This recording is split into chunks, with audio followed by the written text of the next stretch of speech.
Hello, BookTube, and welcome back. So, I finally feel a little bit better. I've been a little bit under the weather for the past few days. I've had the dreaded man flu. So, just to bring myself back into it, let's do a couple of nice, easy videos, eh? And thankfully, I've been tagged. I've been tagged by Saracen Salute.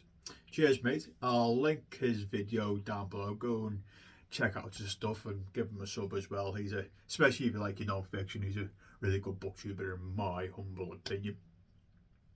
So I've been tagged. Have I mentioned what tag it is? I don't think I have I? It's going to be a slow working day, I'm sorry. I think it is. It's the non-fiction November tag in December. But hey ho, it's, needs must. So in this, it is 8 questions or 8 prompts, however you want to phrase it. So let's go from the top. Oh, by the way, with tags and all this, I don't read the memorize the questions or plan what I'm going to say for the questions. I just save what's on the top of my head. And sometimes it just turns into an absolute disaster. So the first one. What motivated you to pick up your first non-fiction book? Oh dear. And can you remember it? No, it's both. I probably read a few non-fictions way back when I was a heavy fantasy science fiction reader, but for the life of me, I can't remember the few I read.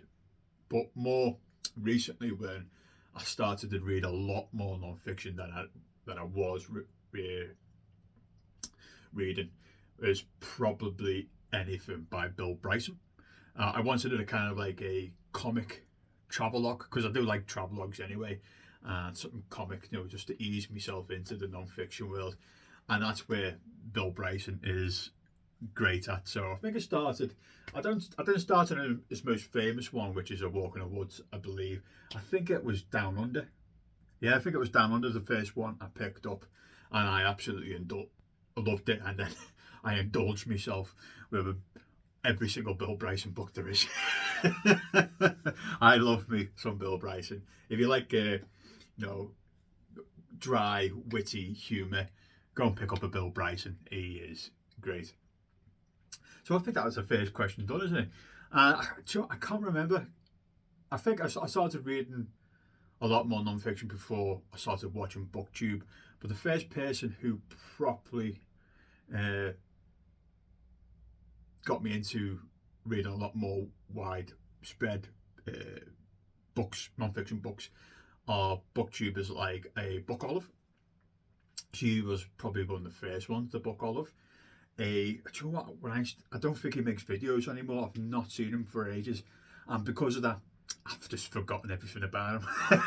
I can't remember his name, but he was a lad from Newcastle in the UK. But I don't think he makes videos anymore, and he was a purely non-fiction reader. And of course, Steve Donahue, who reads 20,000 books a month. So I think that's the first question done. So second question. How do you choose your next non-fiction read?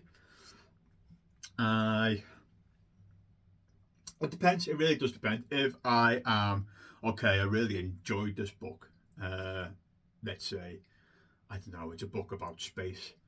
I need to read another book about space. So luckily enough, because I'm pretty much a Kindle reader right now. I know I've got loads of physical books behind me, but 95% of my reading now is on the Kindle, and their suggestions after you finish a book are quite decent, and that's where I usually pick up my next non-fiction read, unless there's an event on BookTube, for instance. Non-fiction. What did they do in November? The Dr. November thing of reading espionage and spy books, or if there's an award thing like the Bailey Gifford that I did earlier on this year. I think they're the only times I ever, okay, let's say if I don't like a non-fiction book and I hated that, that's just completely left field, something I've never read about before. That's what I usually do. If I don't like the non-fiction book, then I'll just delve into something that I've no idea what's it about? I don't know anything about it. And that's what I did last time with the history of jazz through 3 musicians. Know nothing about jazz. I know nothing about jazz singers. That's where that came up. So that's how pretty much I choose my next non-fiction read. You know, it's a mashup between any of them. So question 3. Do you take notes or annotate your non-fiction books? Nope. That's for people who are far more critical than I am. But I'm not against it, and I can't remember what book it is, but you know when you pick up a second-hand book from like a yard sale, or just from the charity shop or whatever, and there's people's notes inside. I do like reading those notes, even if it's not even relevant to the book. Need to pick up eggs next week, something like that. Yeah, so I'm not against it, but me personally, I don't. Question number 4. Have you read a non-fiction book that has challenged your beliefs and assumptions? Oh, that's a big question, isn't it? Maybe I should have planned. Maybe not beliefs. Beliefs is a pretty strong one, isn't it? Not from the top of my head anyway. Assumptions all the time. What was the name of the book? I don't know why it just popped in my head. Because like the video game industry, I think of it as like 1,000 people strong, and there's a lot of bits and bobs going on. And when I read, I think it was called Blood, Sweat and Pixels, and I can't remember the bloke's name who wrote it. But some of them you're like, wow. I mean, one guy made that video game. What's it called now? The farming simulator game. Simulator, not stimulator. What's it called? Stardew Valley. One guy made that. So that thing just like destroyed my assumptions of the video game industry completely. And of course, I'm a big military history guy. When I started reading military history, they blame the Germans and the first 2 world wars. But okay, maybe the second, but the First World War, Europe was pretty much ready to knock the shit out of each other anyway, regardless, who started it. So there's plenty of books that will change your assumptions and give you more knowledge around a subject. So question number 5. How do you feel about the intersection of storytelling and factual content in non-fiction? I think you've got to have a blend of both, haven't you, surely? Because you don't want it unbelievably and completely dry where it reads like a textbook. So you've got to have that strong narrative voice. And I'm trying to think if I've actually read a strong novel writer who turned into a bit of non-fiction, or the other way around. I think, is it Dan Essex or David Essex, the medieval person? I think. Oh, I can't remember any of his names of the books. I'm brain farting right now. Yeah, but he's pretty good at weaving a tale which is completely non-fiction. And I think it's just easy, especially if you're just getting into non-fiction. You want a good narrative, a good storytelling narrative to whatever you're trying to get across to the reader. I mean, again, The Story of the Heart by Rachel Clark is a fantastic book where she weaves storytelling, and it's a very emotional book. You should read it. Everyone should read that book. It's about a heart transplant between 2 children. Fantastic book. Excellent storytelling throughout. And again, you should have a blend of both at equal values, to be honest with you. Question number 6. Is there a topic you wish authors would explore? What's not being explored? This one I might not actually have a answer for. What actually is not being... The only thing I can think of is local history, but I'm pretty sure there's been quite a few books I'm not even aware of. I'd have to think about that. I wish what authors would explore. I have no idea. That's a hard pass, that question. I don't know. Question number 7. Do you incorporate insights from your non-fiction into your daily life? Daily? No, I don't. Not that I think I'm not in my daily life, surely. I don't read any business or self-help books, which kind of maybe expresses that more than possibly anything else.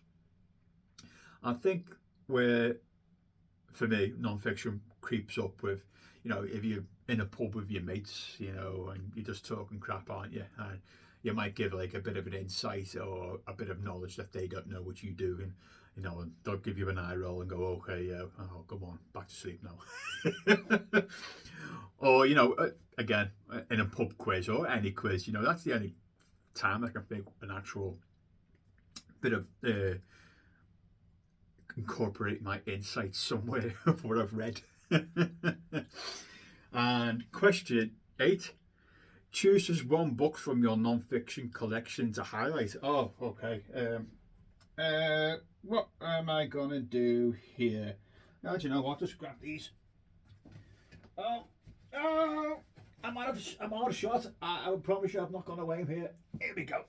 They're just really low. Well, they said one, but I've grabbed 3. This is Barbara Tuchman. This is The Guns of August. This is a fantastic history book about the First World War. So this is, I think it's very famous, Guns of August as well, to be honest with you. This is the build-up. I think it's the first few months of 1914. Yeah, so it's August 1914, and the brutal battles that's happening during that time and what's going on across governments. This is a fantastic book about the First World War. If you wanted a starter kit on World War One non-fiction books, The Guns of August, definitely up there. It's a really, really good book. Okay, I don't even know what I've picked here. So I picked Kathleen Warner. This is Edward II. Again, this is a tiny little biography of Edward II. Edward II is probably, he was killed off because he was was seen at the time as a useless king. After Edward I, who was a great king, a great conqueror king, and then Edward III, his son, who was also a great conqueror king. Edward II was a bit of, let's get him out of the way kind of king. And to be fair, I don't think that much is known about Edward II, judging by the size of this biography. But this is a really good, short biography of Edward II, and it gives you all the major facts, what's happened throughout his life, and why the dukes of the day wanted to get rid of Edward II and put his son back on the throne, as they saw that England was starting to collapse under his reign. That's a really good monarch book. And what else have I picked? Natalie Starkey. This is Fire and Ice. So this is a book about volcanoes, and the interesting part in this, it's not Earth volcanoes, it's volcanoes that are on other moons, basically. And it's got what's that big mountain in Mars? Is that Mount Olympus or something like that? I think that's a dormant volcano, isn't it? But it's basically talking about all the other volcanoes across the solar system. Some of them not even, there's no magma. There's could be methane coming out of it. Sometimes the plumage just goes straight out of the atmosphere, and some really big ones in our little section of the universe. But again, this is kind of a book where I've gone, oh, do you know what?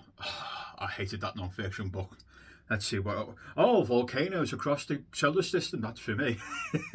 So this is a really good introductory book, because it just explains to you a lot about what's going on in volcanoes anyway, and then she goes and explores different volcanoes across the solar system. So 14 minutes. I actually did it. I was hoping to get it under 20. I hope you enjoyed that. Trying to get back into the swing of things. My voice is holding up well, and I will talk to you soon. See you later, BookTube.